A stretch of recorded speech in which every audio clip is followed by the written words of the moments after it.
Thanks very much for being with me. In these dangerous, crazy, and rapidly moving times, I want to say a few words as to where I think we are right now and how we best go forward if we are to defeat oligarchy, authoritarianism, and horrific attacks against low-income and working-class Americans throughout our country. Let us be clear. We are living under an oligarchic form of society which has created more income and wealth inequality than at any time in our history. And that oligarchic form of society created a corrupt campaign finance system that allows billionaires to make unlimited amounts of campaign contributions. Trump won the election with $270 million in support from Elon Musk, the wealthiest guy on earth. The result of that enormous campaign contribution was that Musk was given the most important job in government and the opportunity to decimate government agency after government agency. Because of Musk's chainsaw approach, we have seen massive layoffs in the National Institute of Health, the Center for Disease Control, the Department of Education, the Department of Health and Human Services, and many more. USAID, which provides life and death support to the poorest people on earth, has been virtually eliminated, and as a result, millions will die. Further, Musk has proposed the elimination of 83,000 jobs at the Veterans Administration, which will result in deteriorating health care for the men and women who put their lives on the line to defend us. He has also cut thousands of jobs at the Social Security Administration, an agency which is already understaffed. And now, as I hope all of you know, Trump and the Republicans are working on a massive budget reconciliation bill, or Trump's big, beautiful bill. If you can believe it, and I know it is really hard to believe, that at a time of massive income and wealth inequality, this legislation provides a $645 billion tax break to the top 1%, at a time when these guys already own more wealth than the bottom 93% of Americans. This bill would also provide a $420 billion tax break to large corporations that are stashing their profits in offshore tax havens like the Cayman Islands. And by the way, this particular tax break makes it easier for these companies to invest in robots and artificial intelligence, and as a result, throw millions of workers out on the streets. And now, how does Trump and the Republicans pay for these huge tax breaks for the wealthy and large corporations? Well, at a time when over 85 million Americans are uninsured or underinsured, when our current healthcare system is already broken, this bill slashes Medicaid and the Affordable Care Act by more than $1 trillion. The Congressional Budget Office has estimated that this bill would eliminate health care for 16 million Americans.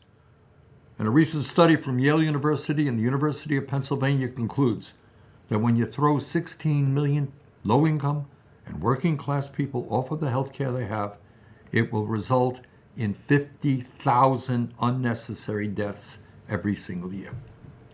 Further, this bill makes massive cuts to nutrition, education, and other programs that working families depend upon for their survival. In other words, this unspeakable piece of legislation takes from the most vulnerable people in our country, people who are barely hanging on today, and gives it to the very richest people who have never, ever had it so good. And in many ways, this legislation epitomizes exactly what Trumpism is all about. If you are rich and powerful, and you can make large campaign contributions, you are entitled to massive tax breaks that will make you even richer. If you're working class or low income, you are entitled to nothing. But the struggle we are engaged in now is not just to defeat this terrible piece of legislation. We are also engaged in an unprecedented effort to defeat authoritarianism and maintain our democracy. Never before in American history has a president acted with such disdain for our Constitution and for the rule of law as Trump is doing right now. He has usurped the power of Congress by putting a hold on appropriations that Congress has authorized, firing thousands of employees and abolishing agencies that Congress established. All that is illegal.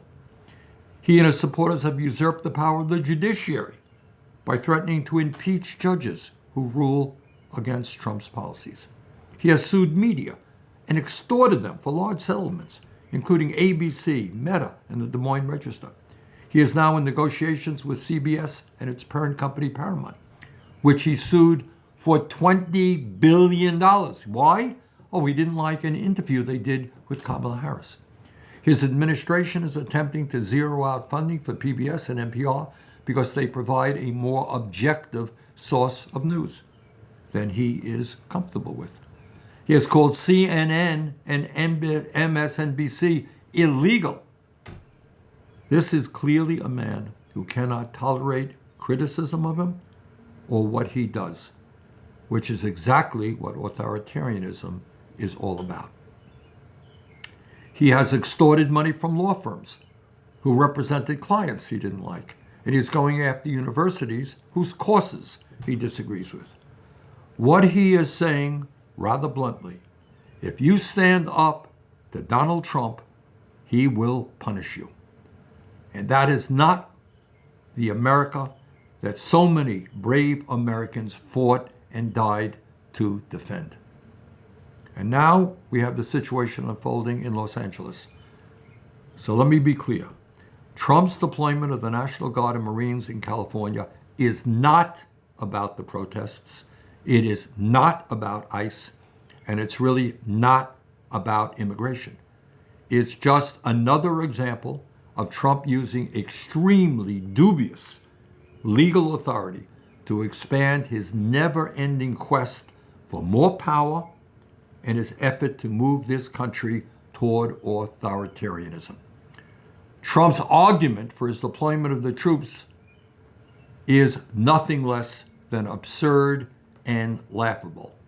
Does anybody really believe that we are in the midst of a foreign invasion or a rebellion against the United States? Those are the legal arguments that Trump has used to nationalize the National Guard in California. Defeating Trumpism and the oligarchs who support him will not be easy. That's clear. These guys have enormous amounts of wealth and enormous amounts of power. But if there is anything that we learn from Dr. Martin Luther King Jr.'s successful effort to combat racist officials and segregation, it is that disciplined resistance is the best way forward. Burning cars or throwing rocks at police officers is precisely what Donald Trump wants. If we're going to defeat Trumpism, it is going to require a multifaceted approach. So let me tell you a little bit about what we are doing. We have already held, as many of you know, 18 fighting oligarchy rallies in 12 states with over 250,000 people in attendance. Over 250,000 people came out, including many independents and Republicans. And we will soon be announcing a new series of rallies which will be located in rural conservative areas, exactly the areas that we have got to turn around. Further, we have hired organizers in congressional districts where Republicans won with slim margins. We are also training thousands of people on how to run for office, from school board to Congress. And we have already announced our support for a number of strong progressive candidates, with more to come. In other words, we are building the kind of grassroots political infrastructure that is needed if we are going to defeat Trumpism. Let me get a little bit more specific. Short term, we're mobilizing opposition around the country to Trump's disastrous budget reconciliation bill. That bill has got to be defeated. Medium term, with Republicans holding only a 4-vote majority in the House and a 6-vote majority in the Senate, we are working hard to end their control of Congress. If we are successful, that will go a long way to putting the brakes on Trump's reactionary agenda. Longer term, we are building a political movement which is taking on the billionaire class, taking on the right-wing extremist Republican Party, and taking on a corporate-dominated Democratic Party whose leadership is wedded to maintaining the status quo. We are fighting, to quote President Abraham Lincoln in 1863, for, quote, a government of the people, by the people, and for the people. If there was ever a time in American history when we need to come together, now is that time. If we continue to fight for the basic principles of economic, social, racial, and environmental justice, I am confident that we will not only get through this unprecedented crisis in modern history, but that we will lay the foundation for a better and more just America in the future. Thank you very much.